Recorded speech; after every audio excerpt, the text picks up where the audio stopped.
we need to see a little bit more of Kelton Hatch because there's always a lot to talk about when he drops by from Idaho Fishing Game. And we're at 50 right now in 6 minutes following 9 o'clock. And first of all, the reason we want to bring this up today, Kelton, is there's something big coming up.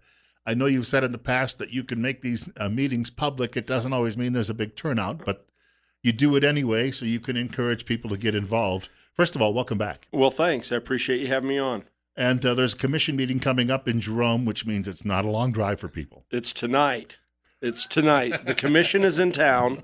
They're out doing a tour of Moyle's tannery this morning, just so they can see how one of those function. And then they're going to be coming back to the office. They're going to be talking to our fisheries and our wildlife staff about how they estimate populations in fisheries as well as wildlife populations. And then the big thing for everybody to know is tonight at 7 o'clock, we're inviting everybody to come over to a public hearing. And this public hearing allows people, as soon as when you get there, you can sign up, and it will give you 3 minutes in front of the commission on any subject that you want, whether it's stuff that they're going to make motions on, because they're going to be talking about some other things, like the sawtooth tag and discounted turkey and sandhill crane tags and some things like that. But this just opens the floor up to you to discuss or tell the commission.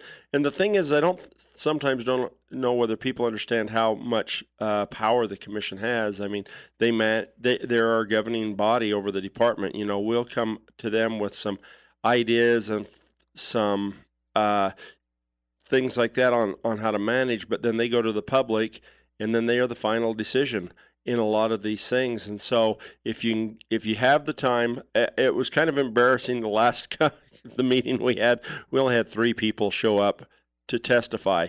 The meeting before that, we had about 60. And so we'd really like to have a good turnout, come out and talk about this year's seasons or anything that that's on your mind, and we'd love to hear from you. And that we should note, we get those occasional callers who wonder why this happened or that happened, or they're not happy with something that happened, and this is their opportunity, and so you don't pass it up when it comes along. No, and I mean this happens about once every year or every other year to get a meeting here in Jerome, and so we're pretty excited to have the commission here, and it is really your guys' stage to be able to have. I mean, you can go to any of the commission meetings. You can drive to the ones in Boise or Lewiston or Idaho Falls, but like you said earlier, this is only a few miles away. We're 2.5 miles north of the Flying J on Highway 93 is where our office at. It begins at 7 and will go until people are done testifying, and then they'll close her down. So get there early and get on the agenda. Yeah, we also wanted to point out that this is taking place in the middle of a lot of different hunting seasons. I got to tell you a quick story. Okay. A friend of mine posted a photograph of his, he was driving an SUV, and he's okay, but he opened the door, and you literally see the deer still, it's a whitetail. It still has its hooves up on the dashboard, and the remainder is leaning out the door. And he says his airbag didn't even deploy. The windshield didn't shatter. It just sort of caved in as this thing came up over the hood. But we got to be mindful this time of year. We do. I mean, there's a lot of things. We got a ton of hunting seasons going on, but along with that, we've got a lot of critters migrating to their winter ranges, and so we're seeing a lot of deer in town. It's amazing to me how many deer I see on Falls Avenue when I'm driving out of town to get past the Boy Scout office, and you're headed out. And I mean, the other night I had 6 head that walked across a road out into a cornfield that had just been cut, and I think they were looking for their corn cover that was gone, but we've got quite a few deer moving around, and elk, and lots of hunting seasons going on. So just, when you're traveling in the early morning and late evening, just be cautious with the migration coming on. And again, we've got a number of different animals that are on the on the agenda today when it comes to hunting? You bet. I wanted to go over a few of those things. Waterfowl season right now is really starting to kick off. I mean, this lovely weather that we're getting. I mean, I do like cold weather. And the more cold and the more rain and the more nasty it gets, the better the waterfowl hunting gets. And I've been talking to a lot of people. They haven't been seeing a ton of geese, but there's been some success there. And with this precip coming like this and these cooler temperatures, waterfowl season's really kicking up. We've still got a lot of deer and elk seasons going on. If you're headed up to Sun Valley, if you have one of those 48, 49 tags, 43, be careful up there. They're supposed to get up to 1.5 feet of snow this weekend. And so go prepared. Take a shovel and chains and let somebody know where you're headed.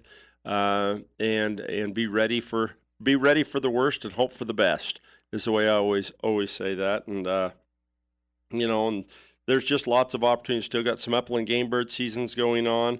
And just get out and have some fun.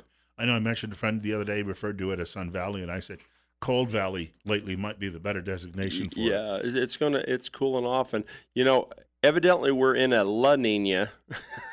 I get El Nino and La Nina, but it's supposed to be a wetter than normal winter, and so I'm hoping we don't get quite as much snow as we had last winter, but we're ready for it. The deer are in good shape.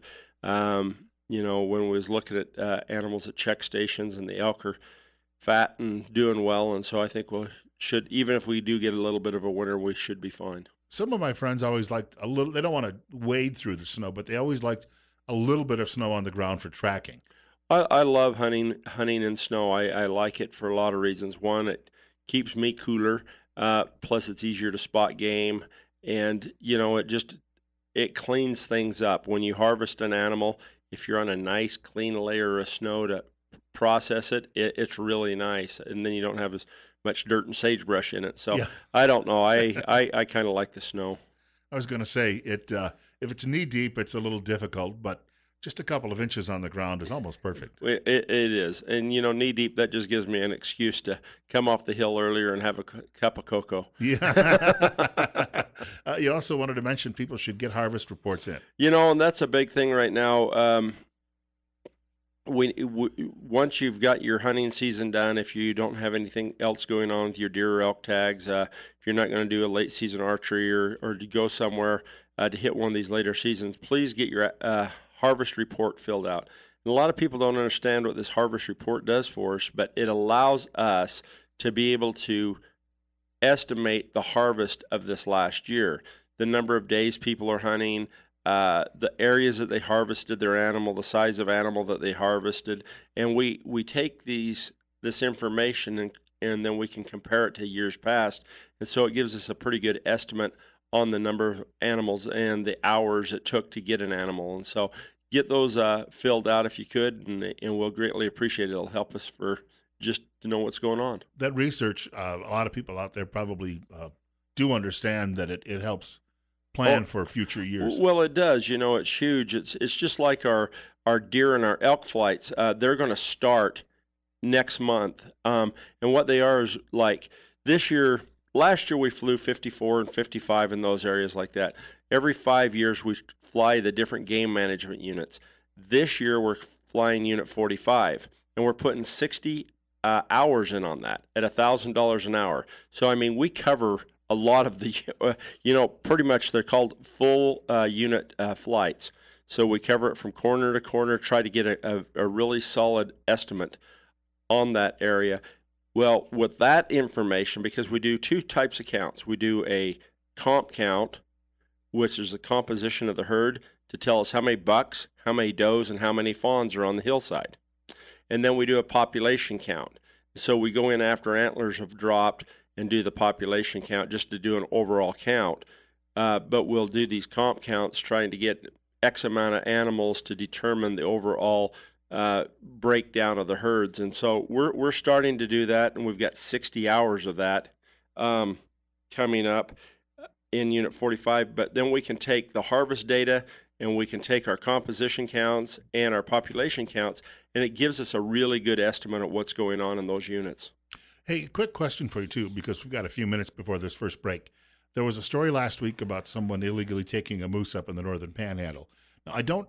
This year we haven't seen a lot of these types of stories yet, Uh, but some of them we've had a lot. We've had a lot. Not a ton of moose. Just got a report of 6 elk that had been shot, and parts of them had been harvested. Parts of the meat had been harvested the other day. We're still looking into that case. We've had 2 or 3 deer that have been shot and left, that they took nothing of, does, and then we've had a few bucks that have been had their antlers cut off. It's still a problem. It's a small problem compared to, what we've seen in the past. One thing I did want to comment to our listeners is this has been one of the best years we've had for self-reporting. And I blame part of this on your show, Bill, because, I do. Because we've had people that have had accidents when they're in the hills. They accidentally shoot a buck instead of a doe, or a gentleman called the other day, and he had shot a pronghorn buck with his muzzleloader. The ball had gone through and killed a doe standing behind it, so he had taken 2 animals. Well, he called because he wanted to turn himself in because what he had done, and was able to work with him and eliminate a fine and just give him a warning because things happened, but he had processed the animal, he had taken care of it, and he contacted us. This is a good thing. We're glad that people, we hate to see accidents, but we know that accidents happen. People misidentify things.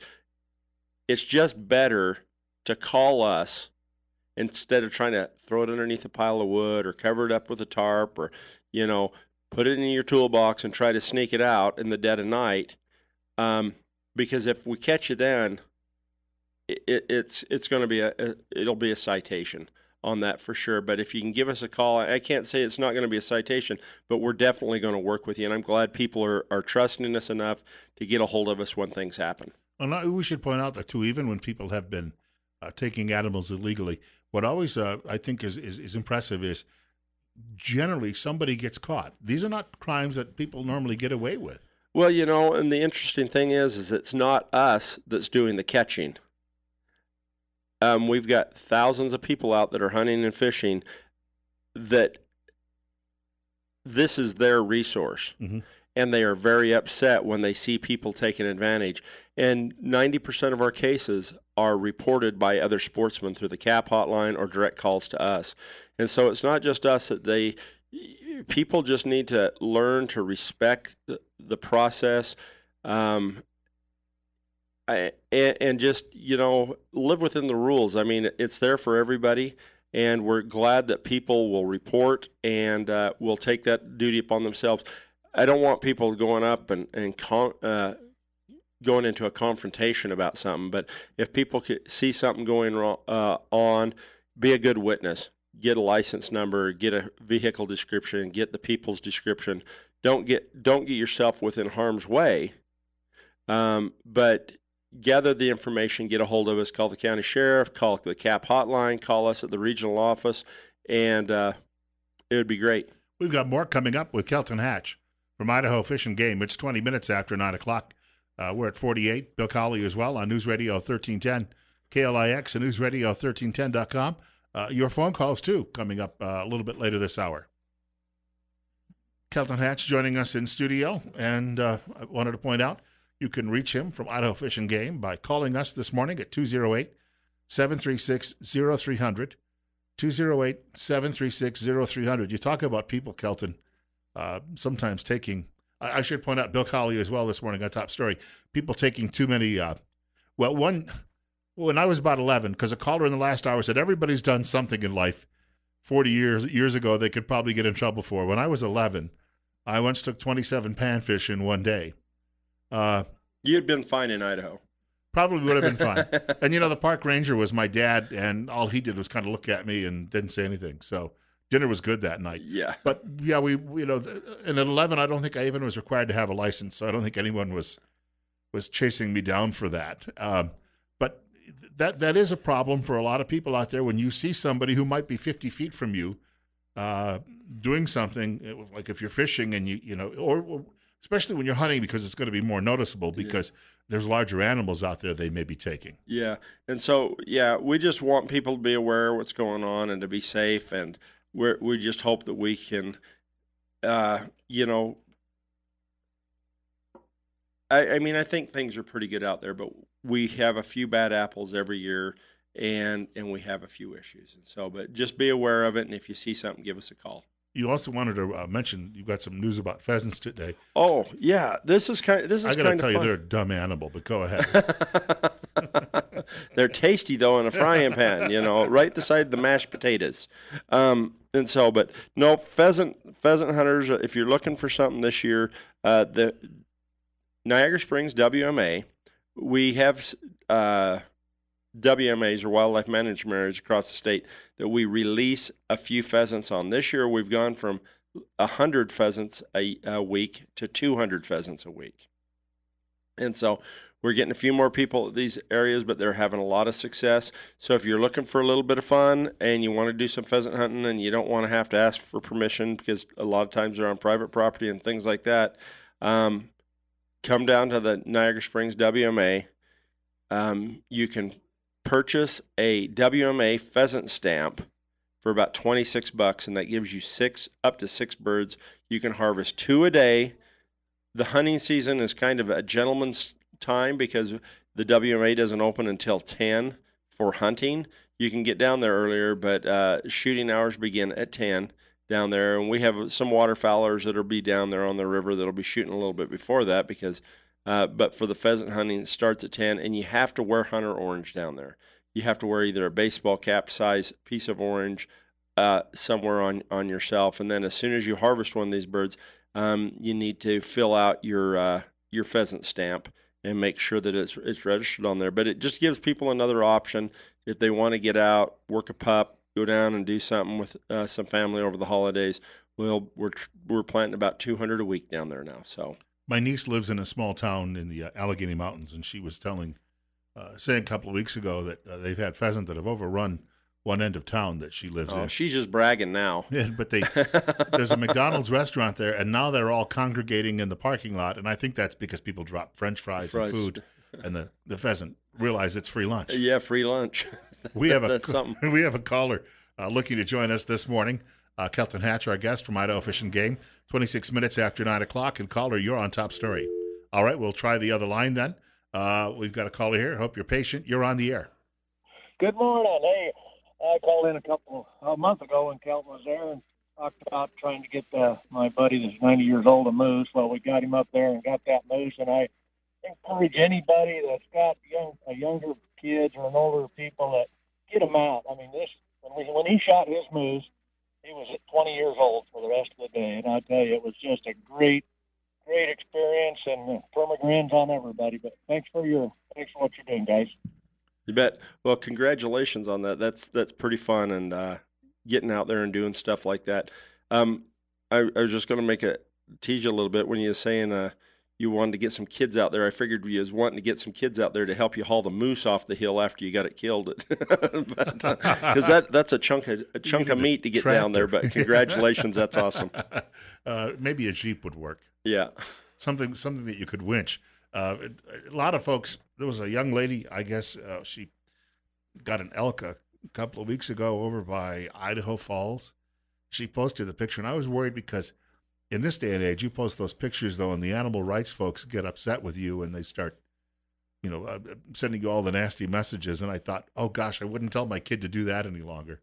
Yeah, and it kind of comes and goes on things like that. And I still like people getting those photos out. We got, during the hunting season, I was publishing from our check station on our Facebook page, kids with their first deer and stuff like that, and we got nothing but compliments on those. But I mean, people really liked seeing that. And we had a couple guys that came in and tried to poo-poo, on the deal, saying, "Oh, that's so sad," and stuff like this. And the viewers kind of squelched it pretty quick with those guys.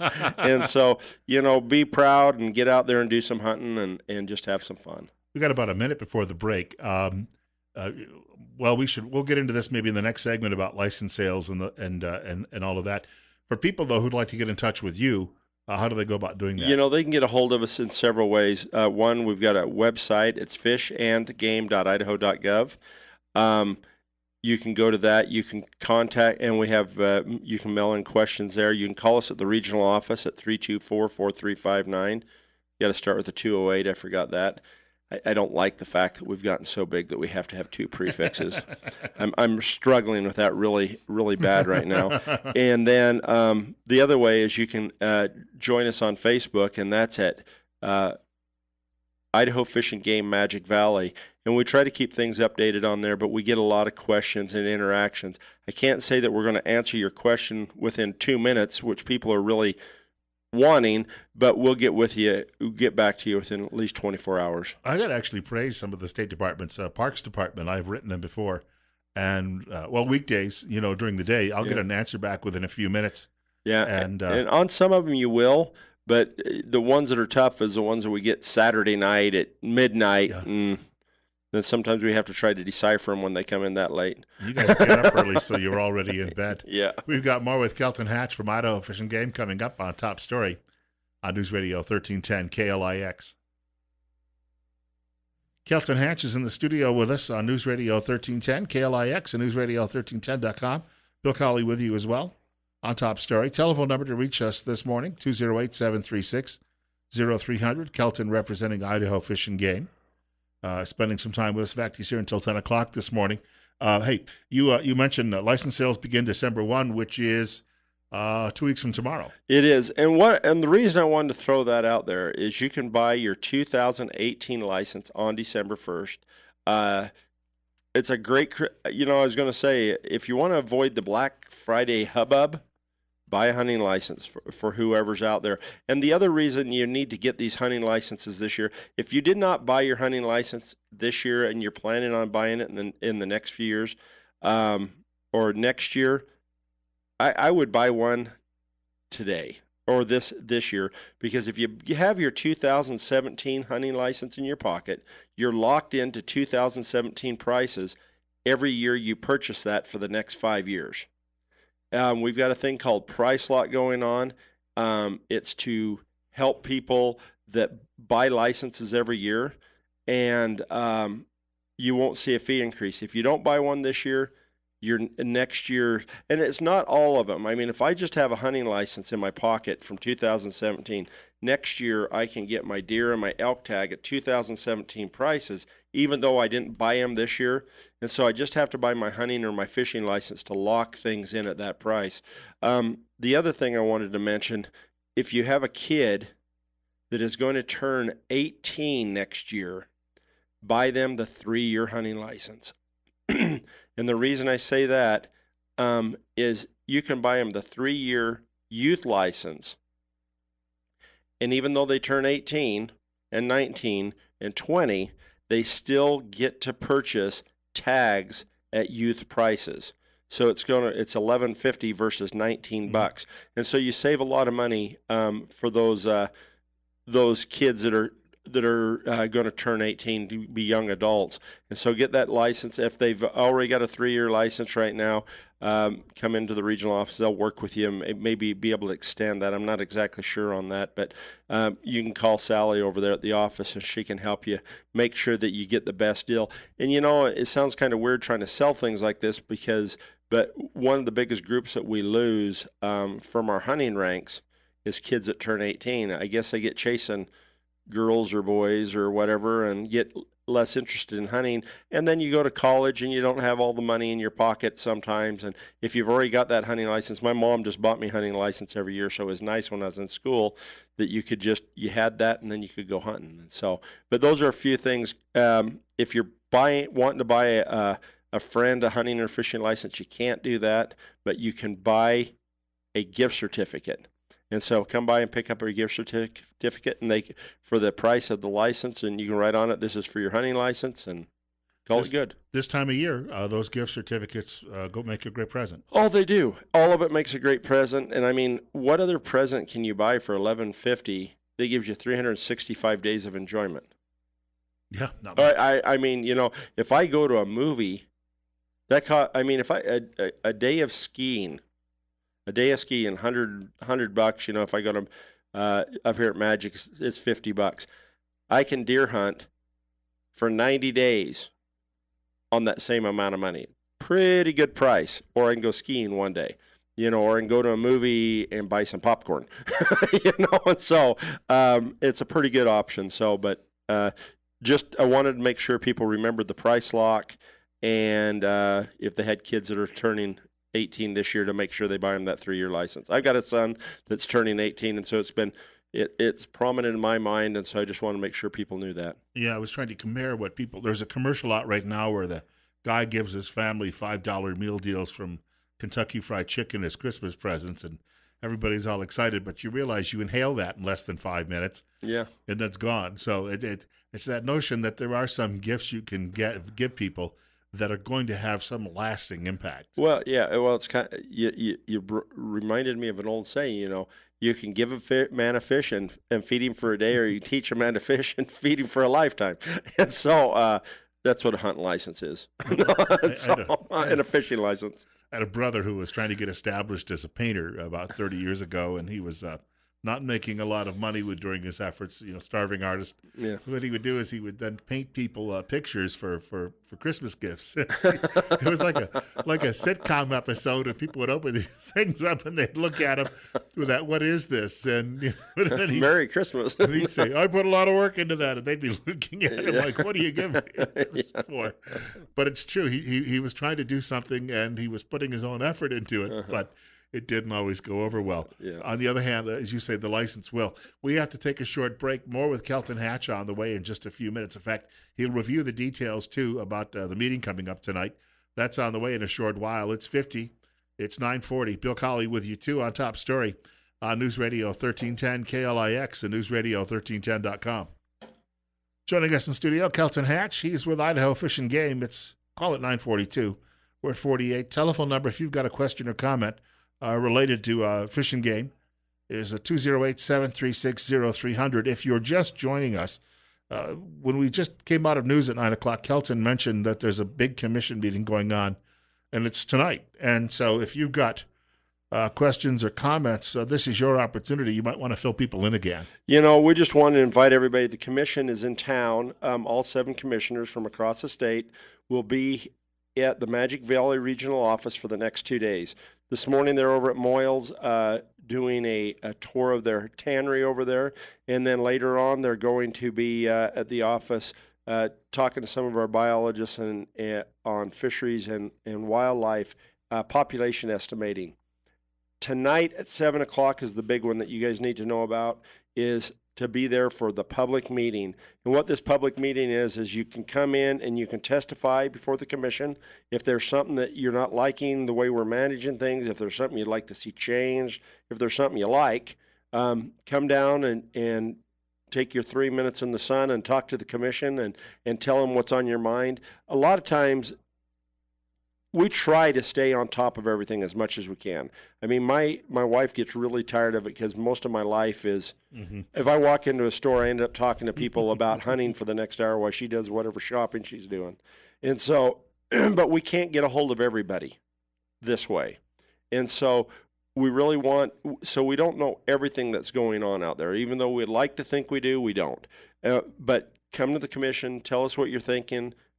Some ideas for maybe management plans or changes, and these guys are the decision makers for the Fish and Game, and so come and meet them and sit down and listen to the meeting, hear what's going on. You may not want to testify when you first get there, and something may pop a thought in your mind, and then you can sign up later, but we just want to invite you out to that. I wanted to mention as well that we get people periodically who have questions or comments about commission decisions, but they make their decisions based on a lot of this feedback. Oh, they do, a ton of it. I've been to these public meetings where somebody will mention something, and then all of a sudden we're headed down a different road to do some research to find out whether what they're talking about is true and has some validity, and that we can use as a management strategy, or something that they're not liking. I mean, our regulations are as as thick as a phone book anymore, it feels like. And so there's things in there that, we try to really stay up on top of all the time, and keep things going in the best direction that we can. But there's always room for improvement. And so if people have comments or questions, or please come and take some time and visit with your commission or listen to the meetings. You also had a fishing roundup today as well. I do. Fishing, everybody goes, oh, it's cold. Fishing's actually doing really well, like right now. I was talking to a friend that his kid's doing his senior project, and it's actually his kid that was showing me the pictures of all the nice all the nice rainbow he's catching on the big wood up out of Haley. Fishing was doing really well up there. Also, Salmon Falls Creek and Roseworth have been fishing quite well. And the other big thing is right now we're doing a lot of fall planting. We got some of these bigger fish. We're getting rid of some of our brood stock. And so, Dog Creek, Durkee's, Emerald Lake, Connors Pond, we've been dumping a lot of fish into these areas. And so it's a good time of year to get out and do some fishing. Another thing that sometimes people don't think about is sturgeon fishing. Sturgeon fishing this time of year is actually a really good time. You may want to have a little bonfire, if you're fishing at night out there, because it is a little cooler. But these fish get more active when the water gets cold. In the summer, it really shuts down the fishing, because they get a little bit lethargic when the water gets too warm. Cooler water, they get a little more active, and you can go have some good times fishing for sturgeon right now. Well, the one thing that I've noticed is, I was reading last week, the Mountain West still has above average snowpack. A lot of that left over from a year ago. Yeah. So the water would be rushing in many places a little faster than it normally is this time of year. We got great water conditions right now, in a lot of these streams, and you're exactly right. I was just up on the main salmon and Middle Fork, and water levels are up in that country right now. And we're seeing that in all our streams. And if you look at the Snake River running through town, it's actually quite high for this time of year. And so we've got good water levels. Fishing's really good. And I if I had a few minutes, I'd probably head out and do that myself. Yeah. Again, your preference though is which one? I do a lot of hunting. I really enjoy hunting. Fishing is one of those things that I do if there's no hunting. I've got a lot of friends that they're hardcore both ways. I've got friends that'll be out fly fishing every day, every weekend that they can sneak off. But I kind of do that for my summer activities. But I just like to be out. There's two different types of personalities though that I think gravitate here.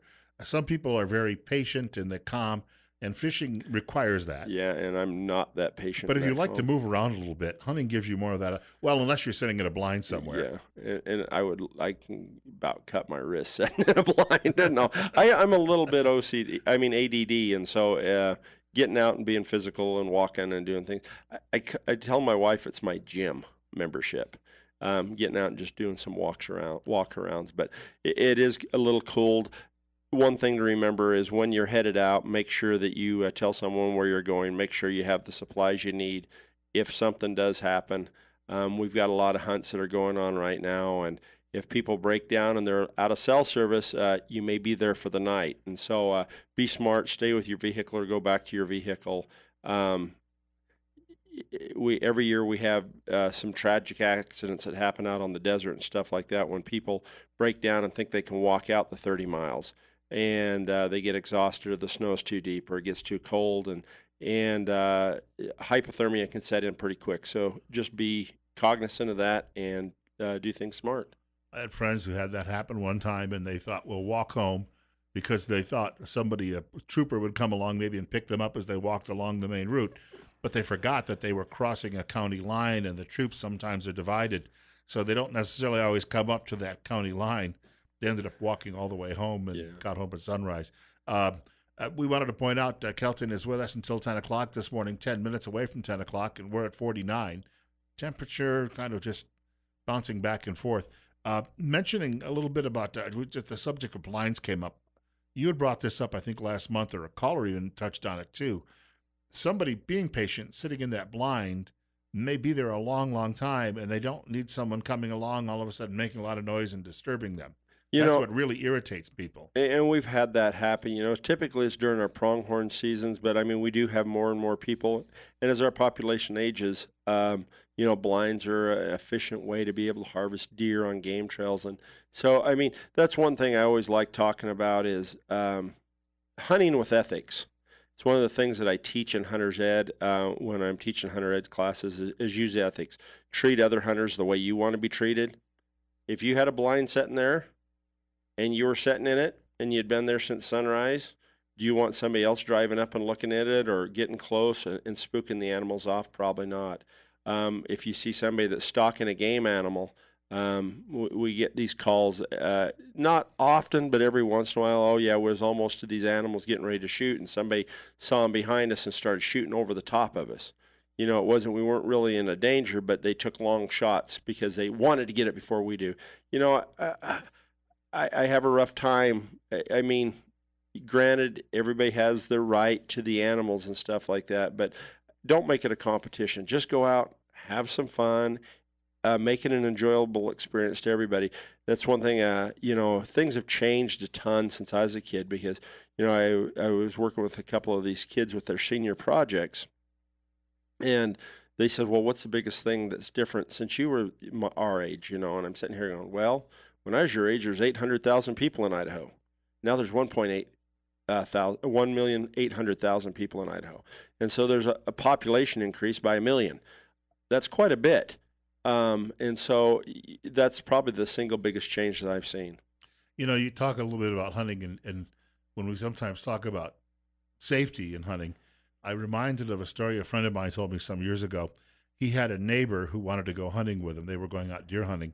And the neighbor he thought would be, well, he knew the neighbor was the brother of the state's director of Homeland Security. So he thought, probably a good guy to hunt with, probably disciplined and the like. Said the guy showed up late to get out that morning, and the guy had been drinking. The guy was smoking, and he said, I kept telling him as we're driving, luckily he didn't let this guy drive, but he said, just the odor on you is going to drive these animals away, and you shouldn't drink if you're going to be handling a firearm. So they split up, and his buddy ended up passing out in a field. Turns out a deer came along. Guy woke up, came to, and shot it while it stood above him. So he got lucky that day, but in most cases, some of these accidents, people get to deer camps and the like, or even elk camps, and they tend to imbibe, and this can be a problem. And it can. Not a lot of good things happen when people are twisted up like that. And so just be cautious when you're out there and make it fun for everybody. And so, it's hunting season. I mean, we've got things will go until January for waterfowl. And, I've been seeing a lot of snow geese and things like that. There's a lot of season left. And so just get out and have some fun. One other thing I wanted to mention is just remember private property rights. Landowners are a huge benefit to the state of Idaho. Farmers, ranchers, and these people provide a ton of habitat for wildlife. They may not be on them year round, but certain parts of either in the winter or in the summer for fawning areas or for calving areas. And so just respect private property rights. If it's cultivated, if it's irrigated, that doesn't need to be posted. If it is posted, just respect that and shut gates when you go through and just do those type of things. We just lost another farm that I know of because there's some poaching that went on. There's a big farm out in the Minidoka area, and the people had let people on there for years, but then they had some poaching happen out there, and it really frustrates them. A lot of our landowners are the original conservationists. People sometimes think a conservationist is a bad word, but conservationist is somebody that the ethical use or using land properly, and they're not preservationists, just circle it, put a fence around it, let nobody in it. They're conservationists. They use it and they use it correctly. And so just respect these landowners and thank them. Because, that's another thing. It's Christmas. If you've been hunting on some guy's place, good time of year to write him a thank you card. Yeah. Send him a Christmas card. Tell him thanks. Appreciate you letting us on. I got to point out a story I saw this morning. A friend of mine, he's a retired sheriff's deputy, and he had a post on Facebook and said he got his first turkey yesterday, but he said the gunshot in the frozen food section alarmed everybody. Um, but you're going to have a lot of food that you pick up on your own that's not store-bought on your Thanksgiving table. Oh yeah, I think that's always part of the fun. It's to have something a little different. Whether we'll have some years we've had salmon, other years we've had actually wild turkey that we'll harvest. We usually always have something, and we use a lot of I do a lot of smoked and jerked meats that we will make from trim or lesser parts of game animals, and we always have the salamis or something like that on for hors d'oeuvres or appetizers. And sometimes, I've never gone as far. I'm not a big goose hunter, and I always would like to. Sometime I'd like to harvest a speckle belly or something like that, and have that for a Christmas meal one of these years maybe. But throw something else wild on there, and it just kind of livens the dinner up, I think, a little bit. That variety. Basically, I remember growing up, you'd have the choice of ham or turkey, and then you'd have the stuffing and the mashed potatoes and the cranberry sauce. Then one of my aunts showed up one year, and she brought in stuffed mushrooms, and it changed the whole tenor of the get-together. Everyone was gobbling those things down left and right. You have that variety. People, that's an unforgettable Thanksgiving that you end up with. Well, and it's fun for the kids. I can still remember my youngest son. He cracks me up because we'd gone out and he had harvested a young Jake turkey. And it was small enough for our family that there wasn't quite enough Jake on the table for everybody. But we'd cooked it up, and he goes, we'd said our blessing, and he's sitting there, and he goes, well, did anybody forget to do something? And I go, well, no, we've done all this. And he goes, well, you forgot to thank me for the meat. And he's 8 years old, and it was pretty hilarious because, if you can do something like that with one of your kids and throw something on that they've harvested, it just it makes it a little more special for them. And it just, I don't know, I always have loved meals that we've raised everything ourselves from our garden and from harvesting wild game and things like that. And if everything's on the table is you provided it, kind of makes it a little different. We wanted to point out before we wrap up, just one more time, big meeting tonight in Jerome. Big meeting tonight. Please come over to the commission meeting. We'd love to see you. If you have any questions on anything, give us a call at the regional office at 324-4359. If you want to see the agenda for all the meetings, you can go on our Facebook page at Idaho Fish and Game Magic Valley. Click on the commission link. If you're not a Facebooker, just go to our website at Idaho Department of Fishing. No. Idaho Fishing. Oh, man, I can't even remember it. Google it. I think it's Idaho Department of Fishing Game.com. And yeah, it's Idaho Department of Fishing Game. IDFG.com. I can't remember now. I've lost it. So I'm just rambling now. But go Google our website, and we've got a commission meeting notice on there. I want to thank Kelton Hatch. We'll see him again in a few weeks. It's coming up on 10 o'clock. Rush Limbaugh's program next, following Fox News. Bill Colley saying, God willing, if the creek don't rise, I'll be back here on Friday morning between 8 and 10 o'clock. And we're talking firearms tomorrow as well. Have a great day.